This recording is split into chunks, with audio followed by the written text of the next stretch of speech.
So, welcome to target class. My name is Galvin Kima. Uh,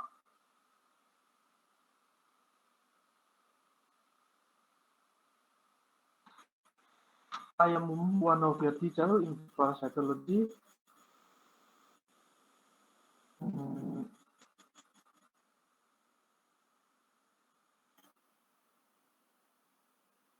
Here I have got my name. So, I am also an alumni of this college. I am alumnus of this college. I have passed out from this college in the year 2009. Thereafter, I did my master degree and my doctoral thesis, and subsequently in 2018 I have come back to ISOL. So before this joining to ISOL, I have also worked in Tripura for a short time, my little time in Tripura. That is around 7 months I have been there, but I have also got an opportunity here in ISOL. So home is a home. So I have come here. Tripura also is a wonderful place. Anyway, as you have passed second year, you might have studied many disease patterns in livestock and pet animals, and to some extent, zoonotic diseases. So, in parasitology, what does your seniors discuss with you about? You say the subject is very dry. I mean, the subject is quite boring. It's a lengthy one and difficult to remember the scientific names, right? I hope, I mean, I reckon these are the things which I have said to you. But actually, if you are, there are ways to study parasitology. It's not that you will muck up in the night before exam or the day or two before exam. If you study from the beginning, it will be very, very easy and it will be very, very interesting. Not only that, the subject will give you an understanding of not only on the disease, but it will give you understanding of the entire ecological and environmentally related subject, because we, unlike bacteriology and pathology, or unlike microbiology and unlike pathology, we are going to very much deal with the environmental issues. So in such weather or in such time of the year, in such season of the year, the such and such parasite will be more prevalent, and in such season of the year, such and such parasites will be more prevalent, or in other words, we can say that the incidence is more or the incidence is less. So mm, it will be very interesting to study. But the thing is that the names, scientific names, will be new to you, so you have to study from the beginning of the semester. But it will be very easy if you follow my instruction. That you have to. I am not asking you to study hard. I am not a hard-working guy. You don't have to study hard. Just give me 20 minutes or 30 minutes in a day, and you read parasitology as if this is a bedtime story which you used to read or which your grandparents used to tell you when you were a kid, when you were asleep alongside your grandparents. They naturally would tell you sometimes Bible stories or some folklore or some fairy tales they used to. So just like this one, you have to remember it is going to be very, very easy. It's going to be very, very interesting. But I need 20 minutes of a day. That much. I don't ask much. I'm not asking you to study hard. I'm just asking you 20 minutes only. Then it will be very, very simple one. Okay. Now I hope you can see my slides. Someone respond to me. Yes, Yes, sir. sir. It's All right. visible. So now, in these first few, maybe around 10 to 10 to 12 class, we will be talking about general parasitology, and subsequently Pato sir will also come. He will talk about some group of parasite. I will be talking with some group of parasite, and Pontapur sir will also come to some group of parasites. So it is going to be a very interesting one. There is You don't have to worry about it in simple one. And okay, so before going to the subject, what is a parasite? What do you mean by a parasite? It's well known. Everyone knows what is parasite, but what actually it is. If someone wants to, if someone asks you, what do you mean by a parasite, or how do you, what is parasite according to you? What will you say about it? So always my first rule, I have a theory that if you stick to my theory, it will be very easy. That I told you that you should first of all understand the name para and site. I will be very particular in such kind of names. From the name, we will try to decipher what from the name of the parasite, or from the name of the host, or from the name of the statement, or such and such. We are going to define this is such. We are going to understand or derive the meaning of such terminology. Okay, so para means what? Para means beside, or near, or alongside, or within, or so whatever name you call. And site means location. That means parasite means something which is living beside or living alongside some other organism. Simple as that. Okay. Now, let's define parasite in such statement that it is an organism. It is an organism. It can be a multicellular organism in case of worms, or it can be unicellular organism in case of protozoa. It is an organism which lives in or with the organism, another organism. What is the another organism? It is the host. Human beings are the host. Parasite can be worm. Okay.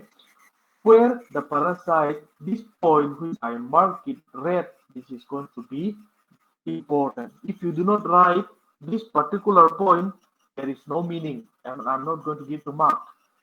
I'm reading through.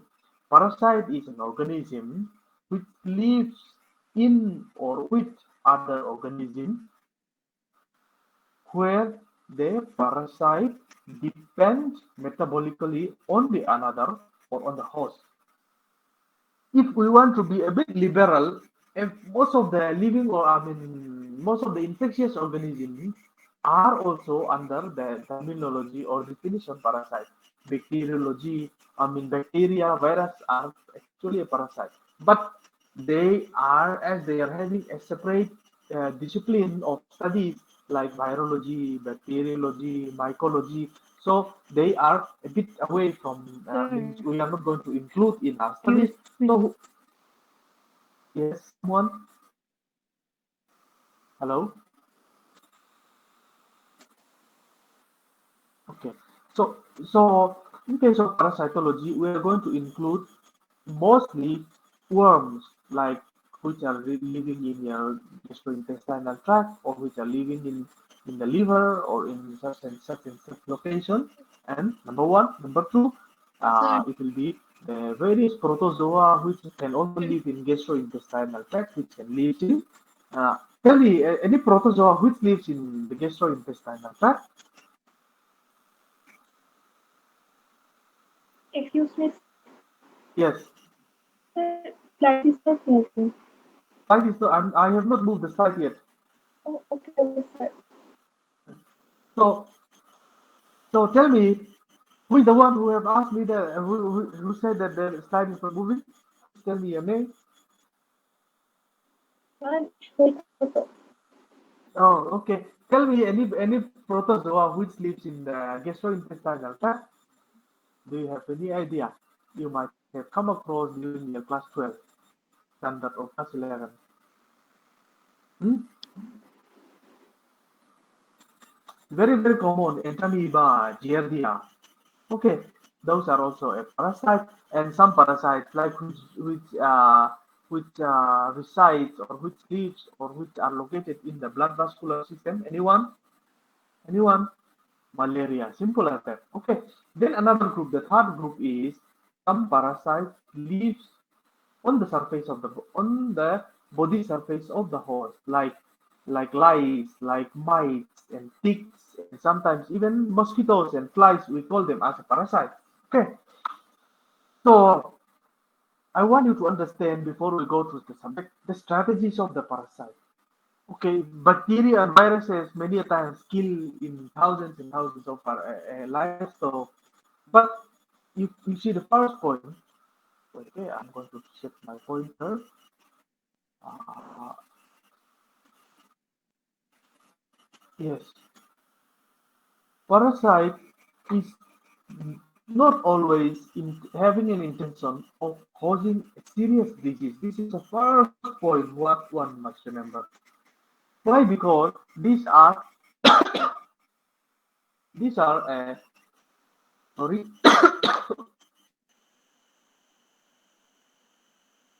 eukaryotic organisms. Parasites are eukaryotic organisms. That means they are in evolutionary terminology or in evolutionary time scale, they are much more advanced as compared to bacteria and viruses. They cannot just form spore. They cannot just live without any nutrition. So they require nutrition. So if they kill their host, what will happen to them? They also would kill. It will be suicidal. So it is not always the intention of the parasite to cause a serious disease, but so as to live alongside with the host, causing a minimal injury, not to kill the host. You see here, those parasites which are more successful and which are more ancient in evolutionary timeline are the ones which are less pathogenic, but in other terms, those parasites which are younger in terms of evolutionary scale, maybe some few thousand years or some few maybe 10,000 years, those who have just evolved are more pathogenic. And naturally, those younger ones many a times are not very successful. Let me give you an example. There is one parasite which is known as Gigeria pachycelis. You don't need to worry about the scientific name right now. There is one brown worm which is very pathogenic in the sense that scientists they say 24 is enough to kill a deer, but the parasite is very not prevalent. That means it's not very common. Why it is so? Because if they kill their horse, where they would live? So this particular slide is really an important to understand in terms of understanding parasitology. I'm repeating, parasite does not always. Sorry, the Yes, slide is not moving. yes. Can you see what I'm pointing right now? No, sir. General parasitology. 1 second.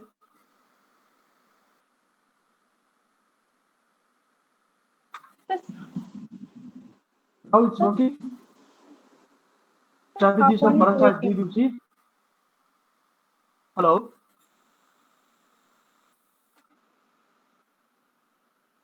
How strategy of parasite? You saw it. Yes, sir, it's visible. Now it's visible, right? So let me not full screen then. Okay. I'm going to repeat. Parasite is an organism which lives in or with other organisms where the parasite depends on the host metabolically. This point I have said. Okay, now comes parasite does not always cause a serious disease. It is due to the fact that what I told you that if they kill their host, it would be suicidal for them. Because unlike bacteria and viruses, they require nutrition, constant nutrition. They have reproductive system, they have digestive system, they have endocrine system even, they have vascular system, they have nervous system. So without nutrition, what they will sustain themselves, right? So in order to sustain themselves, not only and as they need required nutrition, they would cause a minimum injury of the host so as not to kill the host, so as to live along with the host. Is it clear? So as I have said, those parasites which are less which are older in terms of evolutionary scale are less pathogenic and they would be naturally more successful. Whereas those parasites which are younger, say some few thousand years or maybe 10,000 years, or are the ones which are going to be more pathogenic because you see naturally you just compare yourself also. Young generation like us or maybe you guys, we do not have much. Whenever we speak, also our words are very sharp and many times we hurt some people. But you think about your grandparents, they will be very soft and they will be very nimble. And the same case how happened here. Those older ones will be less pathogenic and they will be more successful. Those younger ones will be more pathogenic and they will be less successful. Is it clear? So let's come to parasite. Let's see who different types of parasite. I'm going to give you a note, a write-up of all these things, but you have to be clear about it. All this. Okay. So here the first one is endoparasite. What is the meaning of endo? Endo means internal, a very simple one. Those parasites which are parasitizing the internal organs of a tissue or a tissue of animal and man. Okay, but one thing what I want you to remember is people many times confuse is the parasitic condition is known as an infection. It is not an infestation. Now comes another one is ectoparasites. Ecto means external. Those parasites which cause parasitic condition on the external surface of the of animal, such as skin, wool, and feather, the parasitic condition is known as infestation. That's why I have marked it red. Whatever I mark it red, it is going to be important in exam. The next point, I'm not going to take long, okay, the class. This is an introductory only. Some few examples I'm just going to give you. Another one is mesoparasite. What is the meaning of meso? Meso means middle or intermediate. Intermediate. So that means these are parasitizing the external orifices, sometimes the ear cavity. Okay, so one parasite is that is Autobius macmini. This is a sort of tick that is parasitizing the ear of a dog. The zooparasite means middle or intermediate. So the name. That's why the name is important to understand. I mean, the terminology is important to understand what the the, the terminology really means. Okay, now comes stenogenous parasite. What is the meaning of steno? You have heard stenography, right? Who are the one who perform stenography? They are mostly means it is shorthand notation, shorthand writing, shorthand writing style. Okay, steno means short or narrow. It means those parasites which have a narrow hose range. That means in pathology you have studied cecal coccidiasis, right? Coccidiasis you have studied. Hello, hello. Yes, you have studied cecal coccidiasis, right? Hmm. So the causative or the etiology is Ineria, Ineria tenella that every one of us know. So Ineria tenella will not infect other birds. That also it will infect only domesticated chicken. It will not infect human being. Never. It will not infect pig. Never. It will not infect other species of bird, even like guinea fowl, like duck, or like pigeon, or any other species of bird. It will not infect. So the parasite is known as narrow host range. So it is infecting. It is very particular about its host. That means it is choosy. It is choosy in terms of host selection. Another one is uric genus parasite. Genus means what? What? Genus means genesis. Genesis means what? Creation or some. Okay. So Eurygenes means Uri means what? That means white or broad. Those parasites which are not choosy at all, which will infect very wide host range of animals or even including human beings. Those parasites which have a broad host range. In other words, we can say they are not specific or they are not choosy as they infect a diverse host range. Is it clear? So let me give an example, Toxoplasma gondii. This parasite is really an important parasite where it causes abortion in pregnant women.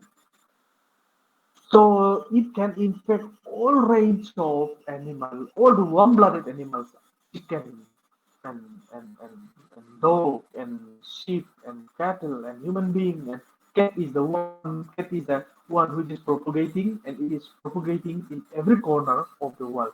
You will be surprised. Parasite is usually considered as a disease of tropical and some underdeveloped countries.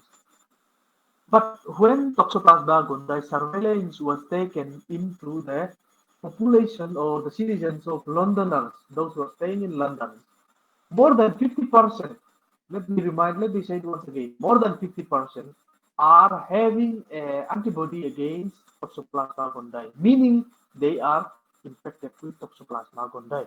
More than 50% of the Londoners. That means parasite is in men or in male, the parasite might not cause a serious disease, but in pregnant women, it will cause abortion. It will also cause abortion in case of SIP. And but another detrimental or another serious effect it causes is it will cause hydrocephaly in human being. Hydrocephaly means there will be accumulation of water fluid in the brain. So there will be swollen brain, or uh, the, there will be calcification of the brain in the child, and sometimes there will be even blindness. That means chorioretinitis and psychomotor disturbances will also happen due to Toxoplasma gondii. So this parasite is really an important one. The parasite is not at all choosy. It will infect all range of hosts. So the parasite is known as uric genus parasite, which is having a wide host range.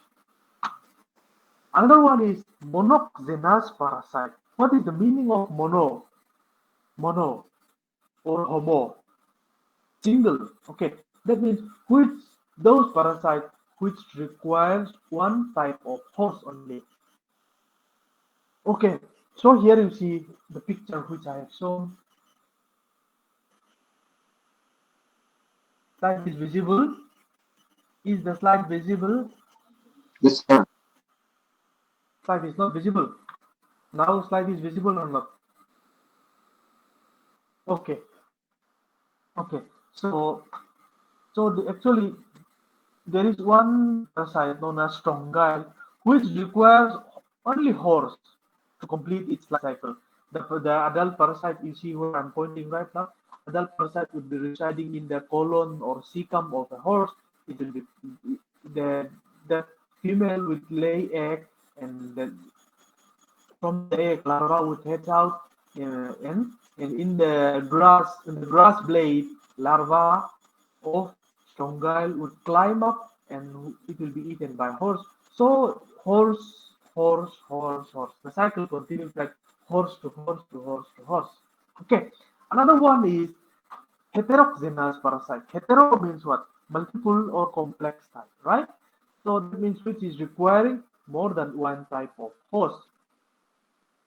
You see here, there is one parasite known as Fasciella hepatica or Fasciella gigantica. There is one host that is SIP in the bile duct. The parasite locates that lays egg and it will come, the larva would enter on a snail and from in the snail it will penetrate, it will develop into some stage and subsequently snail will exit some stage and that will be eaten by the defeated host, by the host. So Let's compare it. In case of monogenous parasite, one host is required, host to host, horse for horse, nothing more. But here in this case, in case of heterogeneous parasite, the sheep cannot itself propagate the disease. In order to propagate or in order to contaminate the environment, the parasite requires sheep and the parasite also requires snail. So these two hosts are required. So this type of parasite we call them as heterogeneous parasite. Okay. So those monogenous parasite or homogeneous parasite we call them as direct life cycle. We call them depicting direct life cycle. And the another parasite where there are or there could be more than one or two hosts, we call them as an indirect life cycle. I'm going to ask either of it, what is homogeneous or what is heterogeneous parasite. Give example.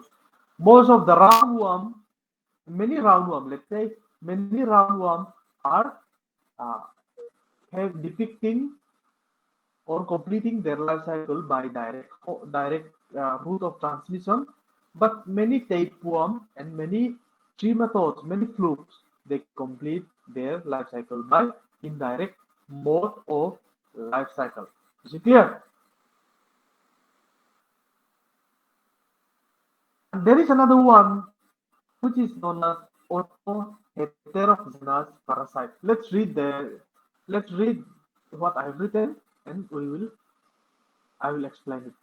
Those parasite or that parasite is having a unique life cycle where at one point of time the host acts as a definitive host and in due course of time the host act as an intermediate host. Okay, before I explain to this one, I'm going to tell you one thing. What is the meaning of there are two words, new words that is coming to you. One is definitive host and another one is intermediate host. Okay, so what is the meaning of definitive host? Definitive host, please note it. Definitive host is a host where there is sexual maturity of the parasite occurs. I'm repeating, definitive host is a host where there is sexual maturity of the parasite occurs. Intermediate host, in other words, is known as it is a host where there is development and propagation of the intermediate stage. I'm going to give an example here. In this case, please see what I am pointing here. In case of Fasciella hepatica, SIP is the definitive host. That means there will be fully, SIP would contain fully functional or sexually mature parasites. That's why those parasites can lay eggs. They can lay eggs.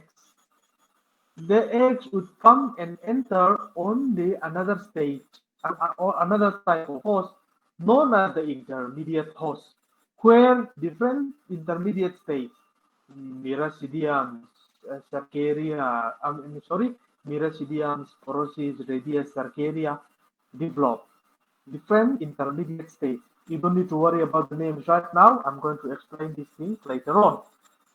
What you have to remember is that the intermediate host is a host which develop and propagate the intermediate stage of the parasite. The intermediate stage means immature stage. Okay. In case of definitive host, these are the hosts which carries the adult parasite. So what do you mean by adult? That means sexually mature parasite. Now comes, in case of parasite, the most developed system is reproductive system. They have no other job to do, nothing but only to reproduce. What system is most developed in human being? Maybe our nervous system, maybe that one. But in case of parasite, it is their reproductive organ. That's why the reproductive system we are going to use as a scale. So once the reproductive organ matures, we will call it adult. Okay, now so I'm repeating once again that parasite where at one stage it is using a type of host. The host becomes the definitive host. That means where there will be formation of adult male or adult female in the course of time, the same host, the same definitive host would become the intermediate host. You will be lost. I'm going to explain right now. There is one parasite known as Trichinella spiralis. Some people pronounce Trichinella spiralis. All of the same. I pronounce Trichinella spiralis. Okay. So this is actually many times known as a garbage worm. And the thing is, it is propagated through consumption of many a times through wild pig and sometimes wild boar or wild pig, improperly cooked wild boar. Okay. The parasite is a permanent parasite in the sense that this is pig is ingesting the some stage of a parasite. So inside the intestinal lumen, within 4 days, there will be production of adult male and there will be production of adult female. The adult male and adult female are very short-lived. They, during their short span of time, they copulate and subsequently they die.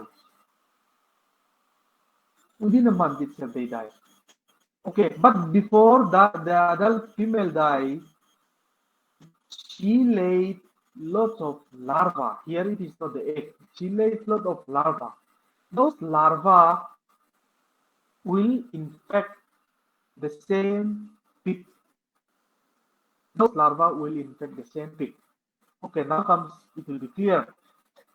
At one point of time where there is adult male or adult female, at the time the host is known as a definitive host, but they are very short-lived. They die within 1 month, especially male, and female will be 1.5 months maximum.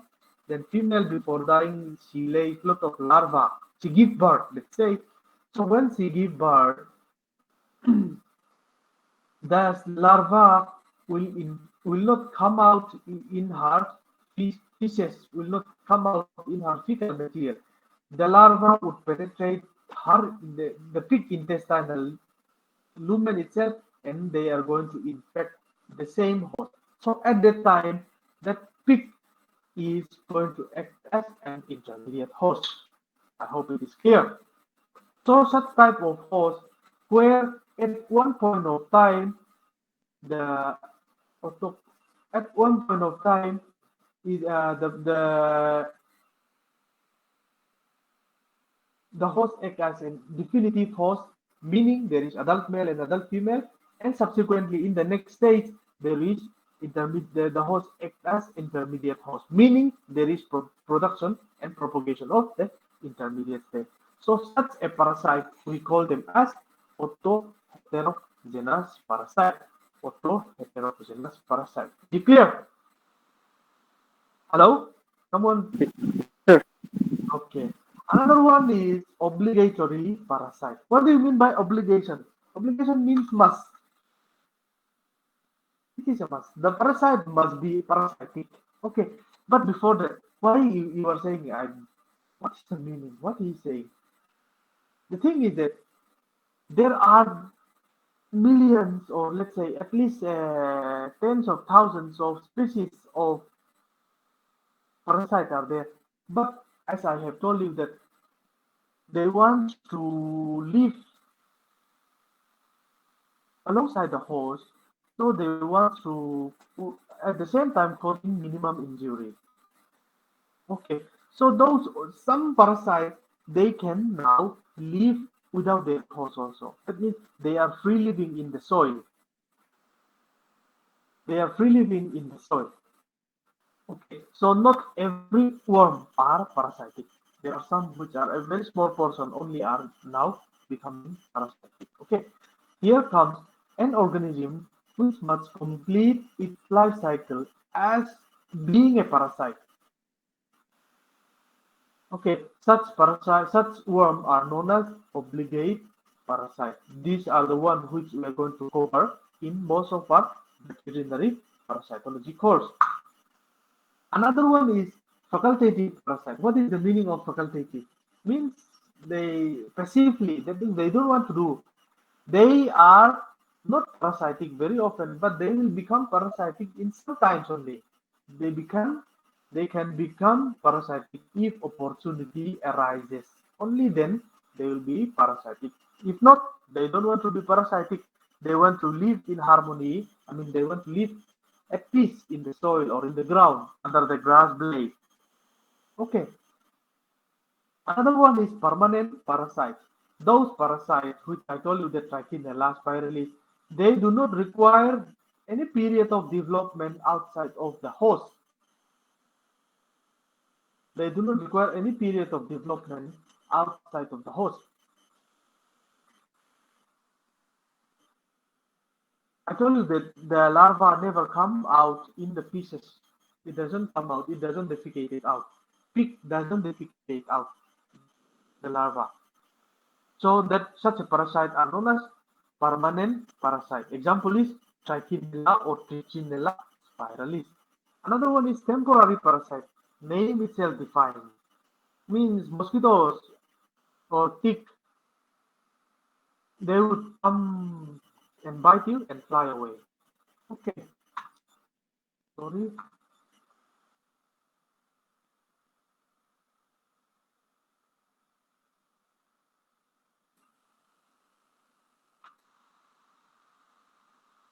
Okay, only two more slides, then we will end up. Another one is histozoic parasite. What is the meaning of histology? Means study of a tissue, right? So those parasites which resides in the tissue. Let me give an example. Sarcocystis. Sarcos means what? Sarcos also flesh, right? Cystis means cyst. You have studied in pathology class. Cyst means bladder. That means sarcos, cystis, sarcocystis. Those parasites which infect the skeletal muscle are known as sarcocystis. So such parasite we call them as histozoic parasite. Another one is ciliazoic. Coelom. What is the meaning of coelom? Means C O E L O M. It's not coleum, okay? It's cilium. Whenever there is many a times when there is a true vowel, they later A I O U E would be O would be silent. The first one would be silent, and E will be you will pronounce cilium. Okay, coelom, Ciliazoic. Those parasites which dwells in the body cavity or sometimes in the intestinal cavity. Okay, like Steteria parasite, they reside in the abdominal cavity. Simple one. Another one is hyperparasite. Those parasites which parasitize other parasites. It's very interesting one. This is important. I will be telling you later on what is the important. Many a times they use for biological control. Okay, those parasites which parasitize other parasites like Cotylurus cornutus, they will infect the snail. The snail, especially, let me give an example here. And in this case, in case of Ricciella hepatica, which will infect the snail. So inside the snail, the intermediate stage of the parasite already there. But what is it? Mm, Cotylurus, sorry. Cotylurus cornutus or Echinostoma parasite, they would infect they would infect the same type of, I mean, they would infect the same snail and in that way they will destroy this intermediate state. So in the environment there will be less intermediate stage of the parasite, so that it will be consumed by the definitive host. So this is a sort of biological control. It is very important one. Cotyloras cornutas, and what I told you that echinostoma. Echino means what? Echino means spine. Stoma means what? Mouth. There, it's going to be interesting one. It will be spine near the mouth. Okay. So certain nematodes like Cotyloras cornutas, echinostoma are hyperparasitic on other parasites. Okay, another one is pseudoparasite. These are nothing but, and when we see under microscope, they look like parasite and they just cause confusion. Nothing more. Last slide. Aberrant parasite. Those parasites that might have migrated in the body parts other than its usual natural site. Ceteria, I told you that Ceteria, which is located in the peritoneal cavity, many a times, or sometimes they can enter on the CNS, causing a very serious disease condition in case of sheep or in case of horse. So the parasite can be aberrant. That means not on the away from its natural location. I'm repeating, those parasites that go astray, that goes away from their natural site. Okay. Another one is incidental parasite. Those infections which infect other than its host. What is the difference between aberrant parasite and incidental parasite? Here it is the same host they are infecting. In case of aberrant parasite, it is the same host. Ceteria digitata will infect sheep, but in the sheep it should be located in the peritoneal cavity, but sometimes they can go to or they can move to the central nervous system of sheep. In that case, we call them as aberrant parasite. But incidental parasite or accidental parasite means Toxocara canis is a parasite of dog. They might infect other type of host by accident or by chance, such as human being. I'll be telling you this one. This is very important one. There could be blindness in child. Okay, the last one is Prochylium. It is a parasite which begin their growing phase as a parasite, but subsequently kills and consumes the host as the adult emerges. So these are not important for us. These are important for zoological point of view, but as Prochylium especially, as it is in the linear course, that's why I'm just putting up here. It is an organism. At one stage, it become parasitic, but subsequently kills and consume it, and subsequently the adult emerges from the host in which the parasite kills. Hymenoptera or the parent fly attack other arthropods and adult emerges. Okay, this much, and in the next class we will talk about different type of host. Okay,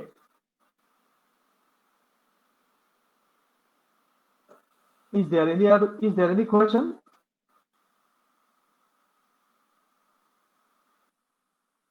there any question?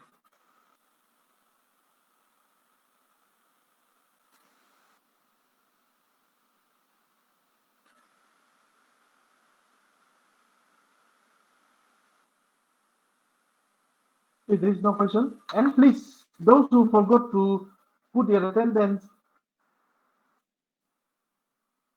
some few only I got here.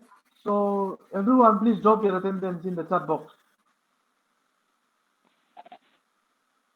Please put your attendance in the chat box.